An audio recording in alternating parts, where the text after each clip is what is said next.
Good afternoon.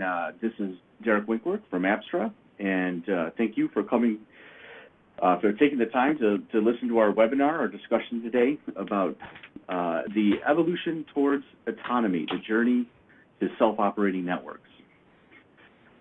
Some of you may know me as Cloud Toad on Twitter, but I'd like to introduce our featured speaker today, one of the top thought leaders in the networking industry, Doug Gourlay. Doug was VP of Systems Engineering at Arista, Vice President of Data Center Solutions at Cisco Solutions, and most recently, Corporate VP at Skyforce Systems. So he's very familiar with the challenges that surround data center networking.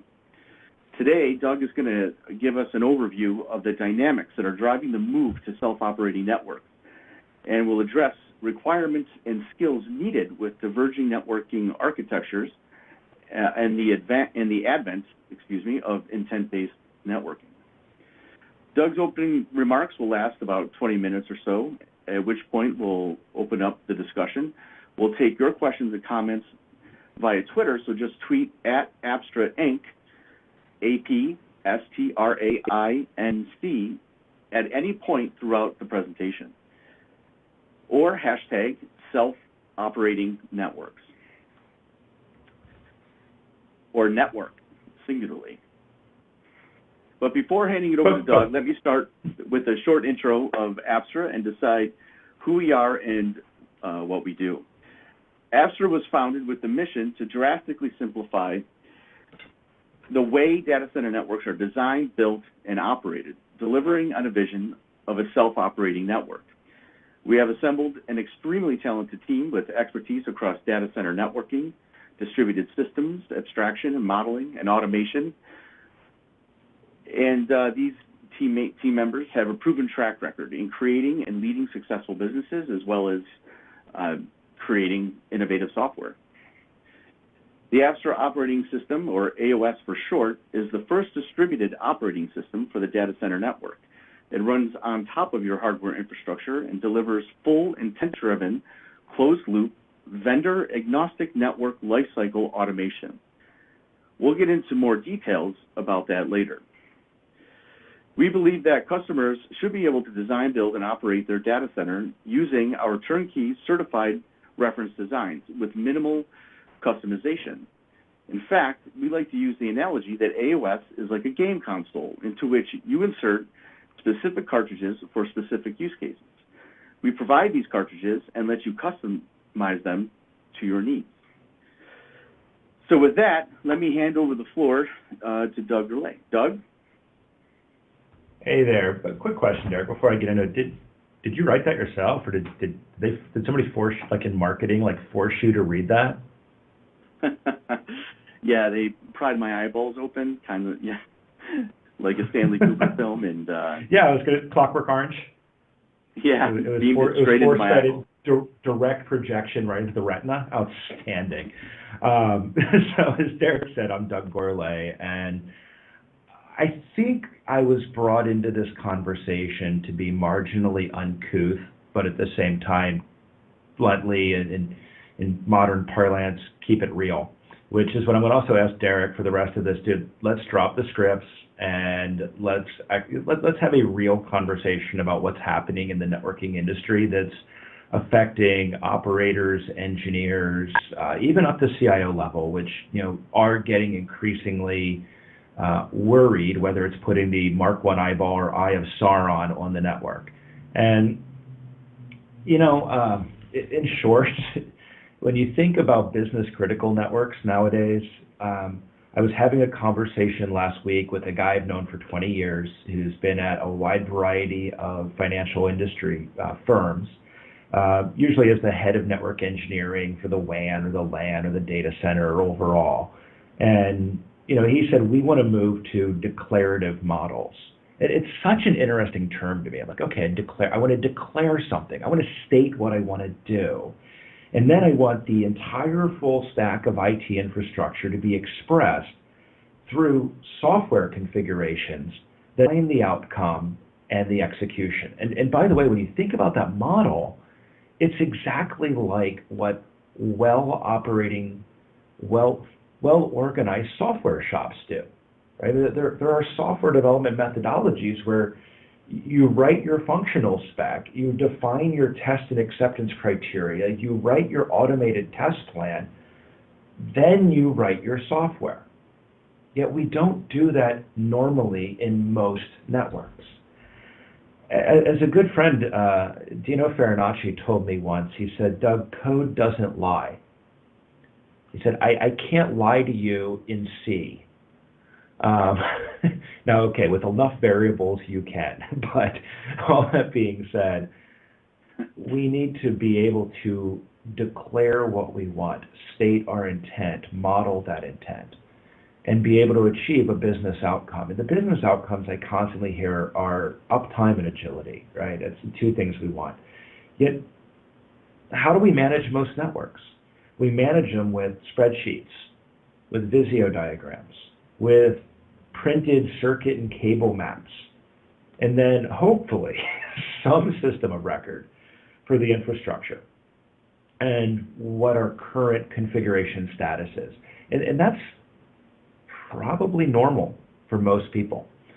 There are companies, though, that have gone way beyond that. There are companies that view the entirety of the infrastructure stack as something to be automated, to be capable of running autonomously on a journey towards self-operation. And that distinction between the cloud providers who are doing this type of very advanced, autonomic, programmatic, self-operating infrastructures, and even some of the most advanced of the enterprises, it's extremely different in the approach. So we came up with an analogy. And as we look at how people could migrate from, bluntly, as a former employer of mine referred to it, swivel chair guys. I mean, I'm not kidding. One day I was actually sitting at the Grove in San Francisco, the old one down on Chestnut Street, drinking. It was midday, and this is Derek I'm talking to, so let's assert it was a Chimay Grand Reserve, the blue bottle stuff that's pretty darn yummy. And because it was like 11:30, and I was having a good one, maybe the lasagna for lunch, and this guy next to me is sitting there, and he worked at a company I used to work at. I won't say which one to protect the innocent or protect the guilty. And he's talking about a large carrier's request for automation. And he said, and you know what we told him? And he's not talking to me, he's talking to the guy next to him. And I'm sitting there blatantly eavesdropping. And he says, let's just throw some more swivel chair guys at the problem, is what he said. I mean, literally, let's throw more swivel chair guys at it. And I'm like, you can automate, man. You can put an API in. You can build an automation system that scripts this and makes it so much easier for people. And their answer was, nah, we have a good CLI. Throw more swivel chair guys at it. I was somewhat taken aback and appalled. And so, to me, that's always been a forefront thought in what we should be doing. Not are doing, but what we should be doing as network engineers, network operators, network professionals of any category. And it's how do we get to a world of self-operation? The analogy I've always drawn has been with what we've seen happen in the automobile industry with autonomous vehicles. Now, as we do this, and we hear terms being thrown out like intent-based networking, self-operating networks, and so on, I'm reminded of SDN. And I got to witness and experience and be part of something that I'm not very proud of. I watched SDN in its earliest days, this nascent concept in 2009 that people were talking about, oh, look, we can do a software-defined network. And now, I think the industry missed the boat on this, and I think the progenitors of it missed the boat on it, which was, they were talking about OpenFlow as being some sort of godsend, amazing technology that would change everything. And I had always disagreed with that. But the concept of SDN as a movement captured people. It captured their attention. It captured their awareness. It made them question, what am I doing? Am I doing it right? Am I doing something meaningful to change my infrastructure or not? And we saw software-defined networking get a lot of attention. We saw software-defined WAN come out. And the term software-defined got attached to storage, to infrastructure, to cloud, to data centers, to everything. SDN washing. And by the way, Derek, did you see this, or am I like living in an ivory tower looking around going, what the hell? No, absolutely. It was everywhere, right? And my favorite is, they would qualify that statement by saying our product or our platform has an API. And that was about as useful as saying, we support SNMP. It's nothing really software defined about offering a half functional, honestly, in most cases, broken API. Fact. Okay, good. My ivory tower is not so ivory. It's soiled with the mistakes of the past. But when I look at that, I agree with you. There was glomming on. There was SDN washing. And so my worry, before we get into this, is that if we're successful, if people find that there is a rational journey towards autonomy, towards a self-operating network, towards intent-based networking systems as a step on that journey, we're going to see the same thing happen. We're going to see a lot of people pile on and say, I'm doing that too. Let me tell you about our insert buzzword here system. And so what this is to me is this isn't about Apstra. And I know Mansoor is probably going to come in the room and start punching me right now as I say this, but it's not about Apstra. It's about defining a series of steps our industry can take, that we can define a technology roadmap that multiple companies and products can participate in, that should have a stated end goal of making our end users' lives better. And if that gets accomplished, we all win. If what we let happen is vendors come in and intent wash or self-operating network wash and glom onto something without meaningfully contributing or aligning with a customer's outcome, without that goal of making the customers better, we're all going to lose. We'll see the same thing we saw with SDN, where bluntly, the only vendors, I think, who made a lot of money on SDN, besides those who sold early, were the people who ran conferences and made magazines and analyst reports on it. The conference industry loved SDN. Nobody else did that great with it. So that's my goal, to find something in a vendor agnostic and neutral way and not let Apstra's or any other company's specific offering define what the customers want today or will need tomorrow. Okay, so do this in an agnostic way. So that's why when we looked at it, we said, let's look at a model that is at least industry-driven in a parallel, which is that of the car world, right, the autonomous vehicle.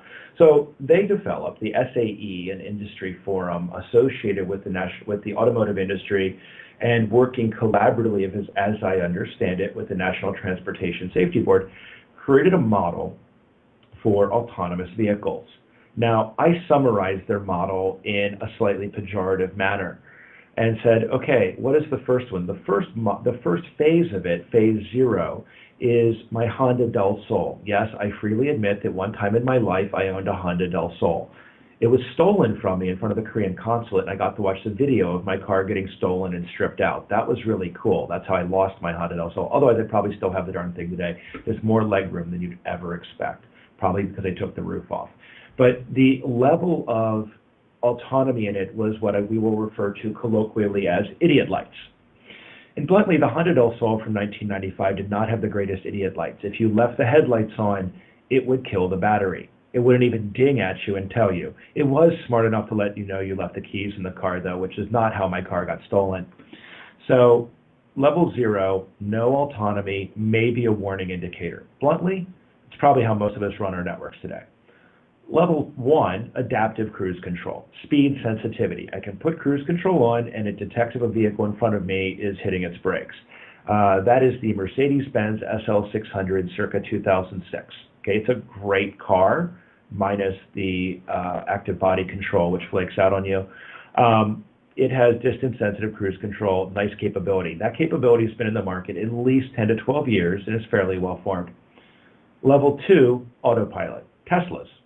Driving to Menlo Park, I was able to double-click that stem on the left, and of course, never take my hands off the wheel or even look away from the windshield at all while checking text messages, making phone calls, and occasionally sending my slides to Dane because he was annoyed at me that I hadn't got them to him one time. So that's where we're at today. State of the art today on most vehicles in production for consumer sales is the Tesla style autopilot. It works on highways. It is not going to be completely autonomous. It requires driver assist. And you do need to slam on the brakes occasionally and look for giant stops in the road ahead and slow it down on your own. It does a pretty darn good job, though, and it has probably saved me from a wreck or two from distracted driving, which I shouldn't admit. Freeway autonomy, level 3. This is where it can handle a freeway. It can even at this point start handling obstacles in the road. As you've probably seen in the news, we've had a lot of rain in California. Driving on 101 right now is reminiscent of playing Frogger in 1985. I mean, because literally you are swerving and dodging these giant potholes that could eat a small car. When the car is capable of dodging that on its own, you've achieved another level of autonomy, which is obstacle avoidance, threat avoidance. And then what I call sunny texting.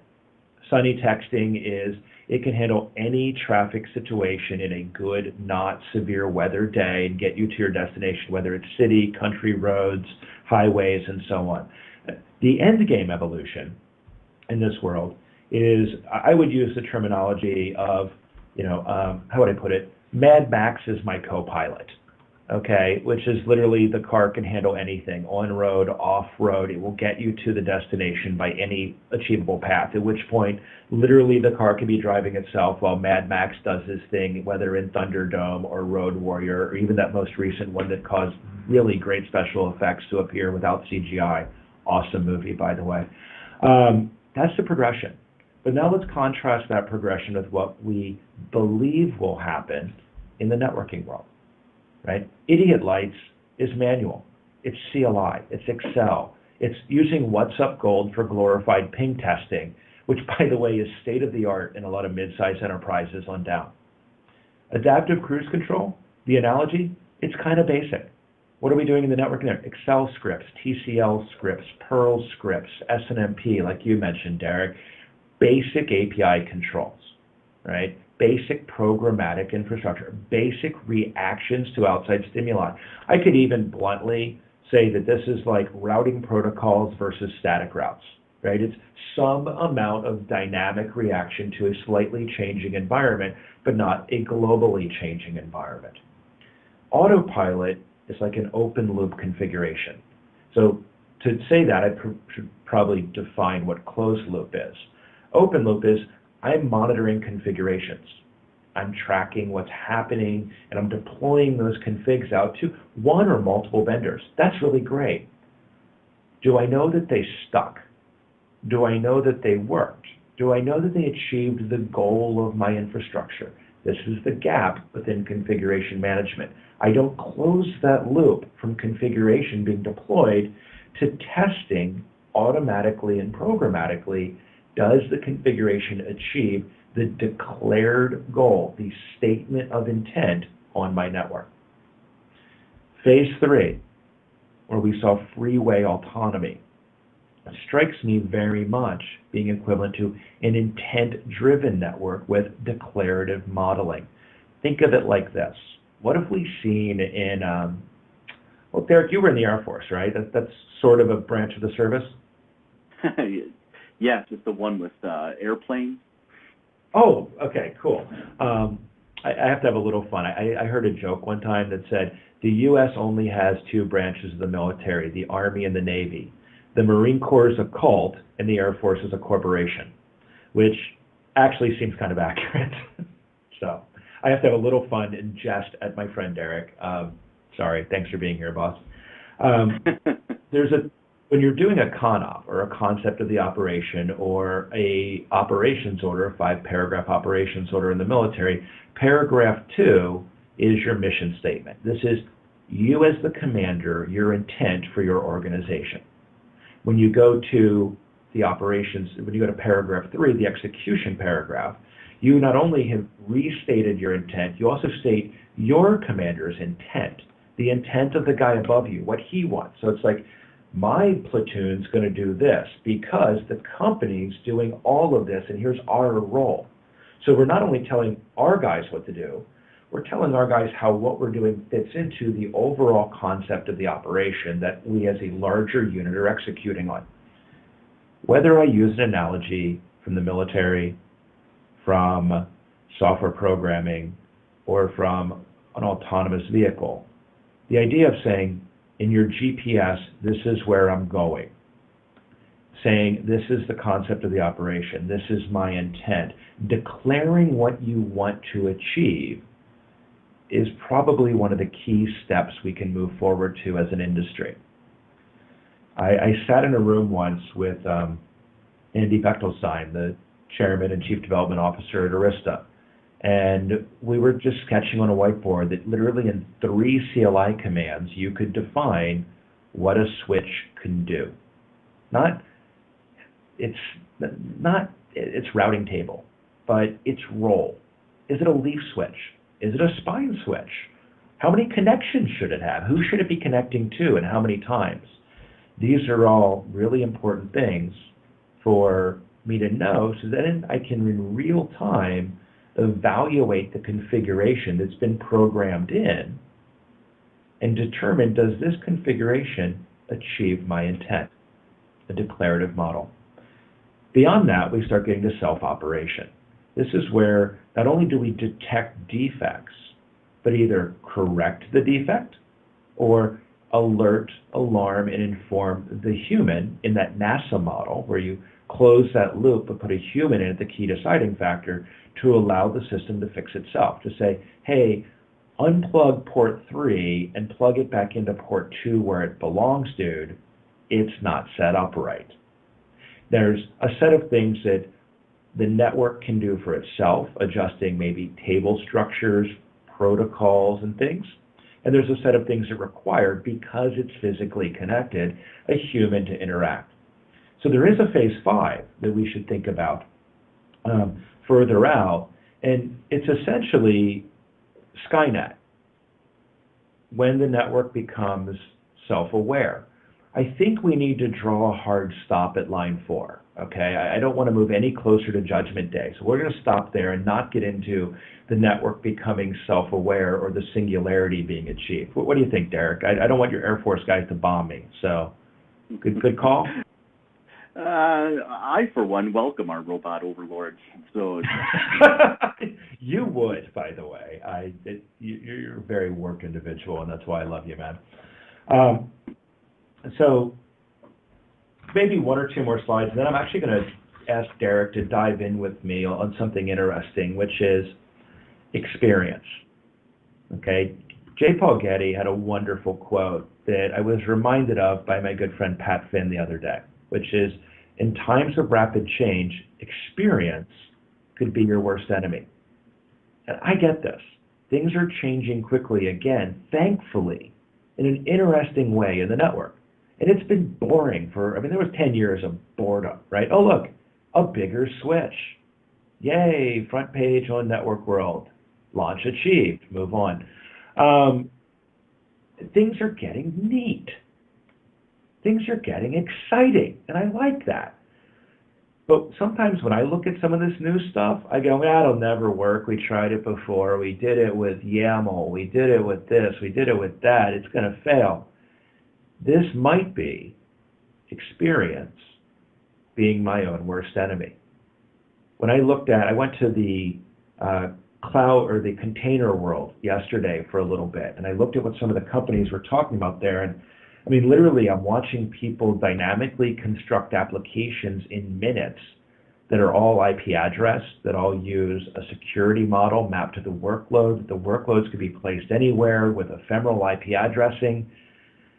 And I'm realizing the world's changing. And I'm looking at it going, how do I put an inline firewall in place that deals with that?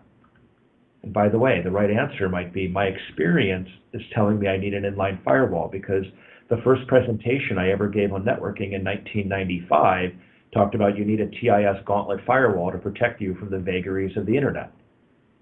but maybe experience is being my enemy. And maybe there are ways to implement that type of security in the workload, coordinated across all the other workloads in a meaningful system that creates the same outcome, that achieves the same intent as that edge firewall my experience told me to previously use. So why did I put this here besides a really splashy, cool graphic of J. Paul Getty staring off into the distance with a 1,000-yard stare? Because oil tycoons who have made billions have that. What I really wanted to say is, think about your experience. And think about when you evaluate a new model, when you evaluate a new capability, think about how your personal experience colors that.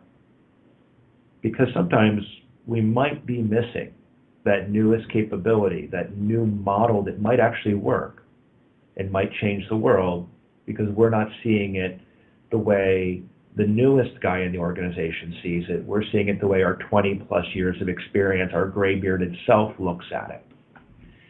So how does this lead into this part? Mind the gap. What am I talking about?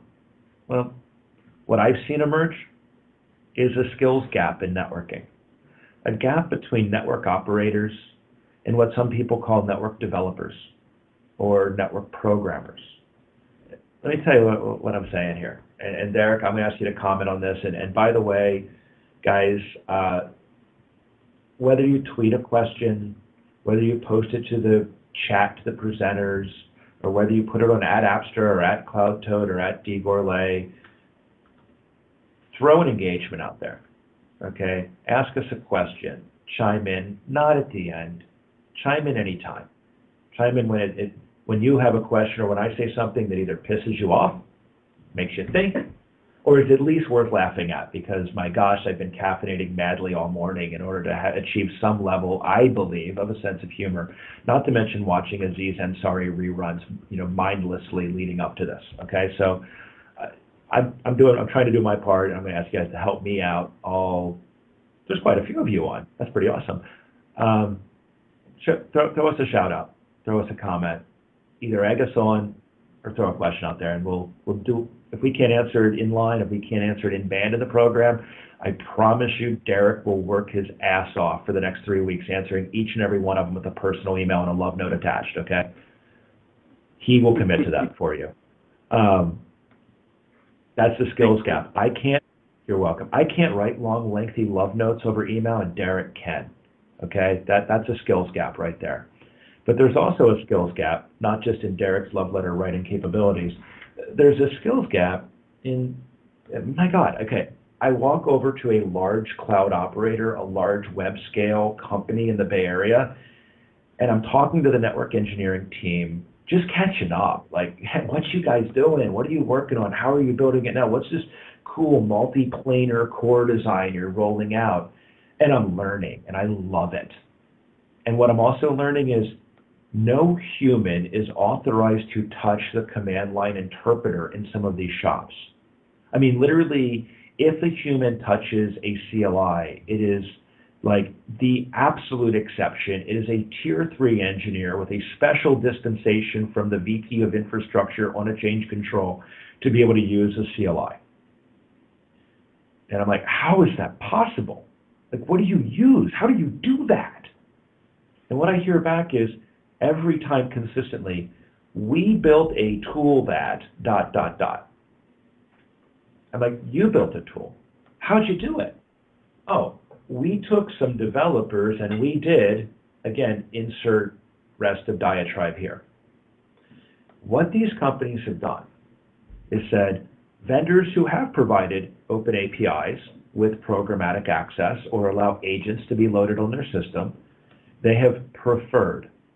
They've then deployed, and now they're automating that infrastructure in a way that a level 1, level 2 NOC guy, an entry to mid-level, even a senior operator can do their job, can provision, can deprovision, can modify, can change the role of a node, can add policy to that node without ever touching it.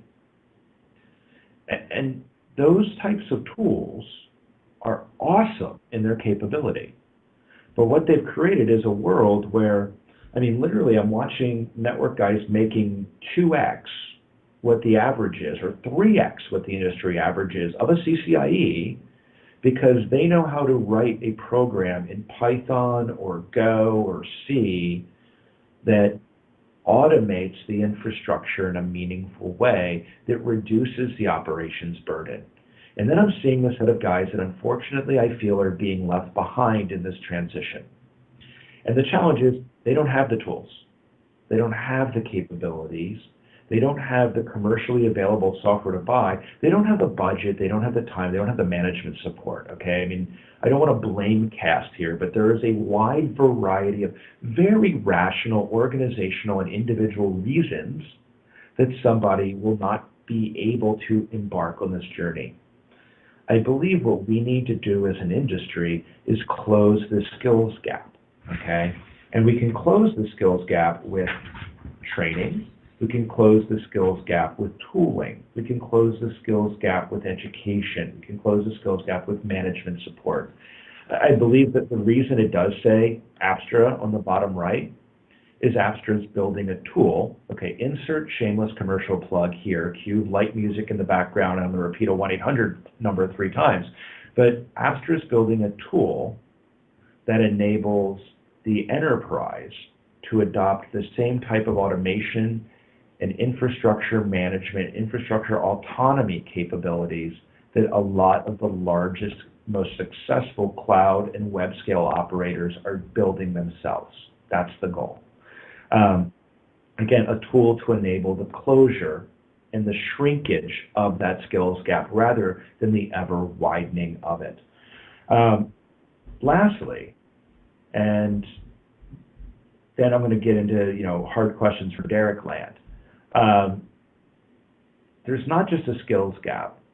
There's a beautiful forest with yellow that is designed to inspire and comfort as you stare at the slide. Look deep into the roads diverging and envision a Robert Frost poem. Okay, was it 2 roads diverge in a yellow wood? I took the road less traveled and it made all the difference. Thank you, Betsy Sellers, my high school English teacher, for that good call back. But there are 2 roads. They do diverge. I think they end in the same place. I do. I honestly think the destination is the same. The CIO looks at the world and says, uptime's critical, man, to all of our jobs. The CIO also says, application deployment, agility in the enterprise. Like every CIO I've talked to said that there's literally like 2 things. It's like, this infrastructure has to be up, and the infrastructure can't hold up the app developer anymore. Stop holding them back. And I can't tell you how many times I get the app's done, I want to roll to prod, let's push to prod, oh wait, InfoSec, oh wait, network, oh wait, server provisioning. And the entire infrastructure stack after that queues up, and it takes 30 plus days. We've delayed the business, okay? The CIO, and not to put words in their mouth, but they're willing to throw budget at nights, weekends, and accelerate change control into windows to get it done, but those windows are exceedingly uncomfortable to the network engineer who not only has a job, he or she might have a child or a spouse and actually want to spend time with them and go, wow, what is my daughter's name? So they want to be home occasionally on a night or weekend. They don't want their entire job predicated around being there nights and weekends to do emergency change control to accelerate the deployment of infrastructure to support the application. So thematically, I'm hearing, I have the same charter. I want uptime because downtime means I'm getting screamed at. I want agility because it's good for the business and we need to support the business. But boss, can I have some of the same tools and capabilities the cloud providers have? Because we can't move everything to the cloud. You can say cloud first. You can say cloud only. A lot of businesses have 25 to 35 years of installed base applications running on infrastructure in-house, whether because of governance or regulatory compliance or simply data infrastructure and application gravity. aren't going to be moved in the next 5 years, if not the next 10. So how do we make the on-prem environment as nimble, as agile, as uptime critical as the cloud is perceived to be? And in many cases is. How do we build that? And so closing that sort of not just skills gap, but that alignment between management and engineering and ops to say we can close that gap is critical as well. In achieving alignment, we can create budget, we can create projects, and we can start closing these gaps internally and in the infrastructure. But you know what? That was a rant, and I do feel like sort of looking at the speaker set up in front of me. Literally, I've got this cool shotgun mic floating in a web of neoprene, a Tascam USB badass box, a lap. I literally feel like Rush Limbaugh minus like a quarter-ton pharmaceutical-grade narcotics and bigotry. Okay, it's pretty awesome. So enough marketing speak, market analysis, abject prognostication. Even if I do think I'm right, Derek, let's talk about some of the problems you've lived through and I've lived through that network operators deal with every day that cause pain. And I'm going to avoid as much as possible this being an infomercial, although I will do a shameless plug at the end again for the sponsor here. Derek, worst day you've ever had as a network engineer, what was it? And by the way, this was not on the script. This was not a question we teed up. I just wanted to ask him. Like, what day sucked the most for you? What happened? Wow, I have a couple to pick from. I go with, I worked for a very large managed network service provider, and I was tasked with upgrading the devices for this bank. There was 94 sites with devices that had to be upgraded, and there was a tool that had been written by a network engineer in Perl that allowed you to sort of blast software out to devices for a given customer based on this identifier that we had for each of our customers. And I had blasted the wrong software image out to all 94 branches of this bank, and the device wouldn't even come up on, none of the devices would even come up on console. And I guess the worst day would have been that it was like Sunday, 3 a.m., having to pick up the phone and call our director to tell him I just took out an entire bank and there's no way it'll come back up until we roll a truck out to all 94 branches to. Hold on, so you didn't take a branch down, you took the entire bank down. Yes. That was. You crashed the entire bank? Not like regional branch, but like the entire bank you took down. Yes. Now we know why you work for a vendor. Yeah. Right there. That's it. Clarity, folks. The reason Derek works for a vendor is he crashed the entire bank. Yeah. And he didn't think that was a big enough crash, so now he wanted to go after larger targets. Nice work, buddy. In all seriousness, I recognize the picture of you as wearing a Doctor Strange shirt, which was, by the way, an awesome movie adaptation. I was impressed with that, 5 stars. But you should have been wearing a Spider-Man one, right? Because that quote, the Peter Parker quote from Uncle, whatever his name, Uncle Ben, Peter, with incredible power comes incredible responsibility. Just because you can blow code out to 94 branches at a time doesn't always mean you should.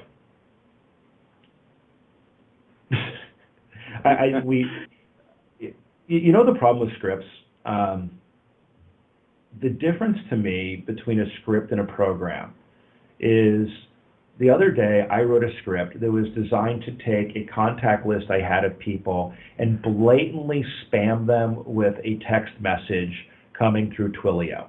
Okay, this was not a marketing application. This was like, hey guys, here's what's up. Okay, I just didn't feel like writing 200 freaking text messages, and I didn't want to use a group text. So I wrote a script to do it. It functioned.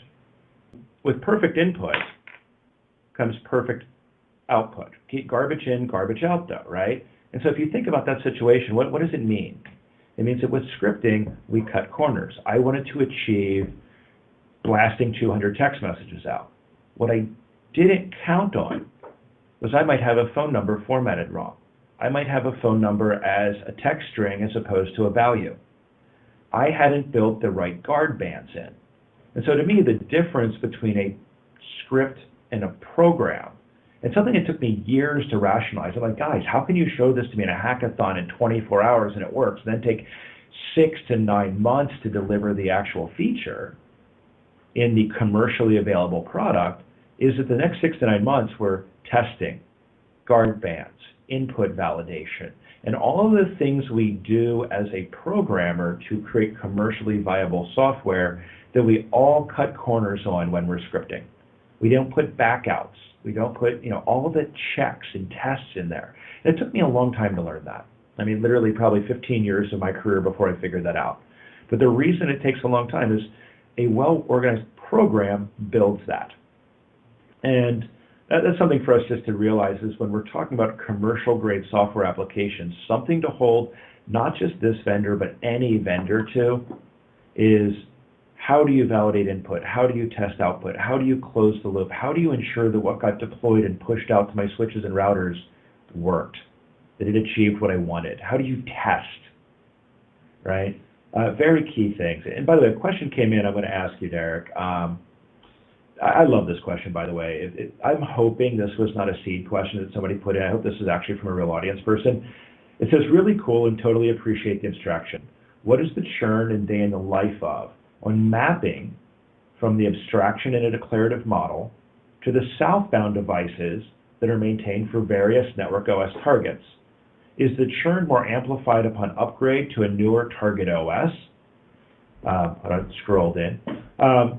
Seeking what you're seeing in terms of your current deployment behavior. So this is a little bit of a softball, and then it does lead into an AOS component as opposed to sort of talking broadly about the model. But I think it speaks to what we need as an industry as well within multi-vendor support and where those lines of abstraction come in. Because again, a wonderful quote, there's no problem in computer science that cannot be solved with yet another level of abstraction or indirection.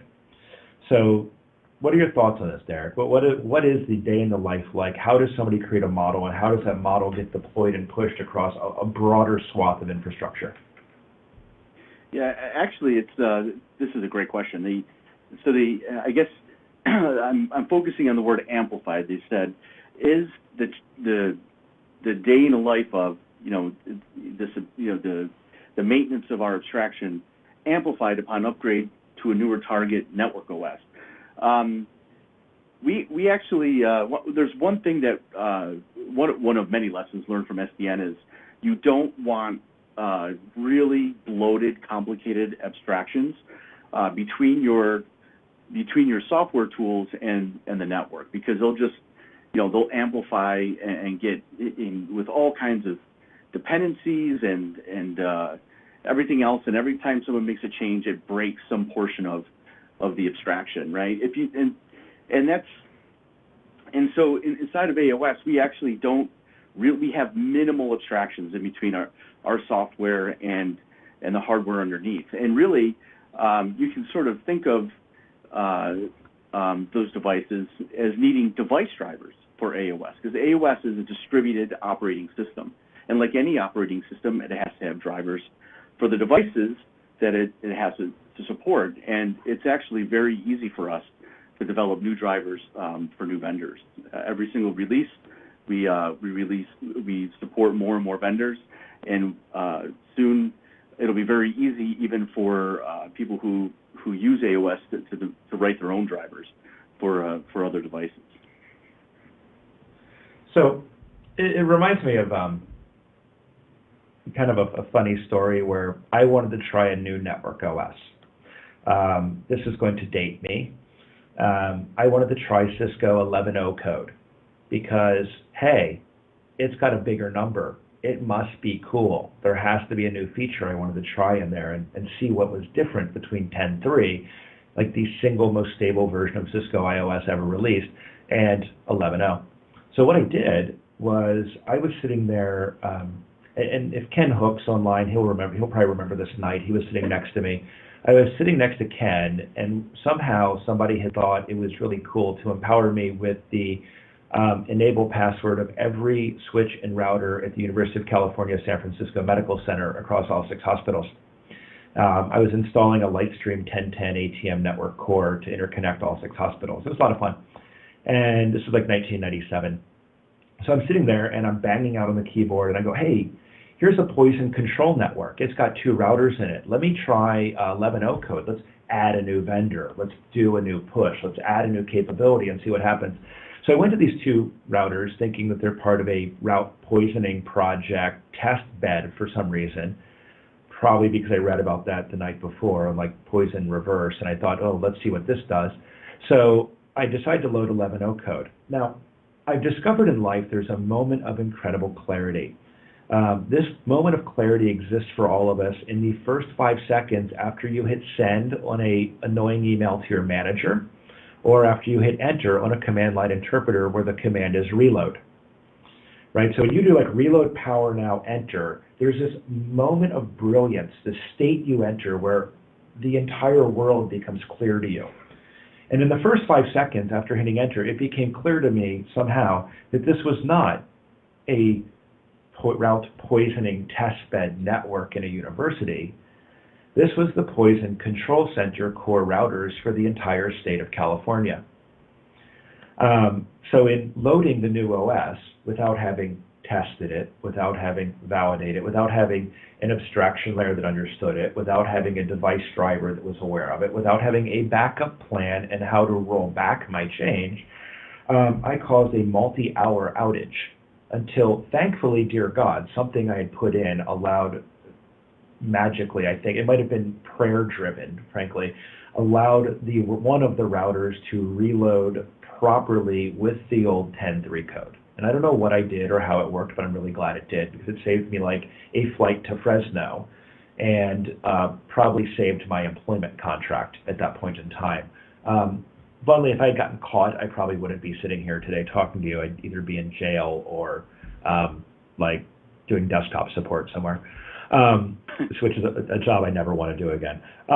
Those are very similar, by the way. They're not, you're right. And we will not okay, stop. This is a mixed audience, and we're not going to draw parallels between desktop support and prison. But yes, I agree there's parallels. Now, by the way, as I'm saying this, a comment comes in. Automation would have the same problem if wrong code was rolled out using automation. That brings me to a question for you, Derek. What about rollback? How do you test and how do you roll back if you blow a change out that does create, if a closed loop error checking mechanism detects a problem, what do you do about it? Yeah, well, well, we should actually frame that in terms of having a tool that actually does that versus having a tool like the one I use to blow out that bank network.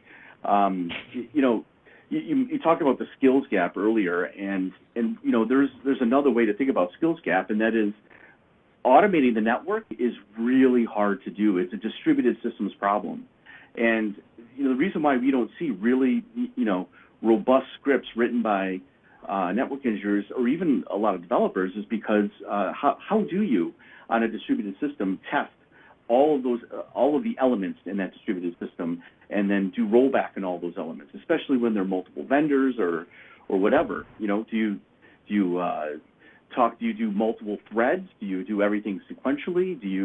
How do you do that exactly? And that's a really hard problem. And a lot of scripts they just avoid that problem, right? They just they push things out, but there's no real testing and there's certainly no feedback loop. Now, if you have a tool that does that, written by people who approach network automation from a distributed systems standpoint, then you can have those, they can sort of encapsulate this problem and then provide feedback to the user when something goes awry, as well as build features in, like before you even send the code or the software image out, is it the right code for that platform, right, et cetera. So, it's really that's how we should be thinking about it, right? The right automation approached the right way will solve this problem, versus doing it the wrong way, which is an example of that being the ProScript I used to take out a bank. Yeah. So it's kind of coming back to that theme of a script does its job and may fail, and when it fails, it errors out or stops or just breaks, versus a program, and especially in this case, like a distributed operating system built to that standard, right? Operating systems are designed to handle errors, right? That's a core function. So the concept of guard banding, input validation, static analysis, rollback capabilities are part of an operating system, part of a file system, part of a mature development environment. And the concept here is, how does the industry move to self-operation? Part of it is to create a mature operating environment that the enterprise can run in for managing the interaction between its somewhat static infrastructure and the increasingly dynamic capabilities that are expected of it, that are placed on it, whether these are containers that are rapidly spun up and down, or these are virtual machines that can be live migrated, or this is a file system that does dynamic and distributed replication. These are extremely dynamic workloads and applications running on top of an infrastructure that does not today have that operating system or level of abstraction that enables a smart interaction between the two. Is that again, and I'm paraphrasing and kind of winging it here. I wish I could tell you I'd written that down somewhere, and hopefully if somebody transcribes this, they will transcribe that, because it might be the smartest thing I've said today. But if it's right, does that resonate with you, Derek, or am I just completely off my rocker? No, I don't think I could have said it clearer. I think that makes perfect sense. Well, and Derek, I guess last question to you, and it's kind of a tee up here. I tried to address some of the questions I saw come in from the audience. I only have one screen. I understand you have like a 60-inch UV radiation farm sitting in front of you, blasting your face, which is where you get that awesome tan from. Are there any questions that came in on your NOC at home that you're looking at, or Cloud Toad Mission Control? Are there any questions that came into you that you want to bring up from the audience at this point? And if not, make one up and fake it like all good marketing people do. Welcome to the dark side, brother. Sure. We have a question about what exactly a cartridge is inside of AOS. It says, earlier I said we like to think of AOS as a game console, and that you can, with different cartridges for different kinds of networks. And the question Derek, was, stop dating yourself. Okay. Come on, dude. That's 20 years ago, man. That's my Atari 2600 in 1980s. We stopped with cartridges. Like, come on. We don't even use DVDs anymore. I click to download on Xbox Live, and the game appears in 14 seconds. I'm teasing you, but... Well, video games reached their pinnacle with Nintendo 64, in my humble opinion. But the question was, are these cartridges the same as like a southbound API? And the answer is no. They're actually, you can think of these cartridges as representing some well-known sort of best practice reference network design pattern. So, for instance, L3 clause with different with different options for different variations of L3 clause, or you could have a cartridge for an L2 network using VXLAN with some design pattern for scaling that out and for customizing different sort of options at the edge or in the core. So it's really about network. Those cartridges really represent like a network design pattern. So I'm going to disagree with you on one thing, okay? One word, Skyrim. If you have not played Skyrim, I'm sorry, it did beat most things from a platformer perspective on Nintendo 64. But otherwise, I agree with everything you said. And the concept of, would I again, to paraphrase, would I be accurate in stating I can download a template or a blueprint, a design guide, for lack of a better term, that says, I want a 4-way spine, I want each leaf switch to connect to it, I want the leaf switches to be a VXLAN virtual tunnel endpoint, I want them to be able to create VXLAN tunnels across the breadth of this infrastructure. I need this to be IP addressed within this broad subnet range that's available, deploy. And then it will look at the vendors that I have, the infrastructure that is in place, look at the cable plan for the blueprint, and evaluate if the infrastructure that I have in place achieves the connectivity pattern required of that cable plan.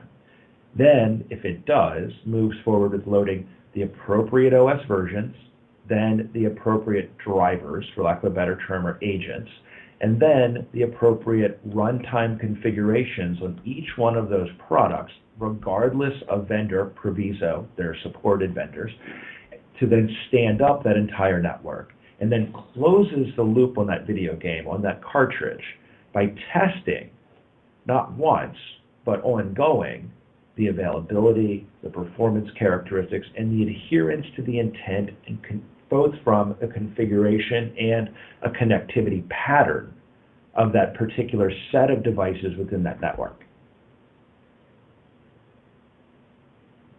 Indeed. Okay, not completely off base. Cool. Well, guys, I'm noticing that from a timing perspective, we apparently have 3 minutes and 17 seconds left before I get a giant hook on the neck. So here's what we're going to do. I pulled up a slide over here that has my email address, Derek's email address. It has both of our Twitter handles. If it's glowing positive praise you want to lavish upon us, use Twitter, okay? Put it in there. If you want to say, Doug, you're a bloomin' idiot, I don't get a darn thing you said and you're completely off base, use the email, okay? Do that for me. But otherwise, if you have a question, if you have a comment, a thought, something you'd want us to get on and chat about again next time, a different scenario, or if you just want to hear our loving voices some more, let us know. Okay, I think we both thoroughly enjoy these types of conversations. I hope that comes across through the airwaves and Bitstream. But shoot us an email, hit us on Twitter. Work with us. Let us know what we can do to help you. Secondly, if you do think that what we're talking about here, whether it's automation, autonomic networking, intent-based declarative architectures, if you have an environment where you want to try that out, forget sales, okay? Again, I'm going to have Mansoor running in the room stabbing me, but forget sales. If you want to try something like this out, if you want to kick the tires on it, if you have an environment and you want to try something new and something innovative, or just see a different model, let us know. I'm sure Derek can find a way to make that happen and give you something to try out. Let you try it in a read-only mode. Let you try it on a non-critical part of the infrastructure. Let you try it on a greenfield deployment in a POC lab before you stand it up. But what I challenge anybody is, if you look at the concept of an unfortunate emerging skills gap in networking, if you look at the concept of the CIO pushing for agility and uptime, yet not giving the tools, the time, the budget necessary to achieve that, without just sacrificing our lives on the altar of uptime and agility, there are tools coming into the market. Apstra has one, and I'm sure this space over the next few years will get crowded. And that's not a bad thing. That's a good thing. That creates customer and consumer choice. That's going to help all of us. But if you think something like this can help you out, kick the tires, man. Give it a run, and let us know what you think. Feedback will help this company and help this industry build better products for you. Lack of feedback means you accept that the current status quo is good enough. I don't believe it is, and I challenge you to make the same statement. And with that, guys, I want to say thank you. And Derek, any final words from you?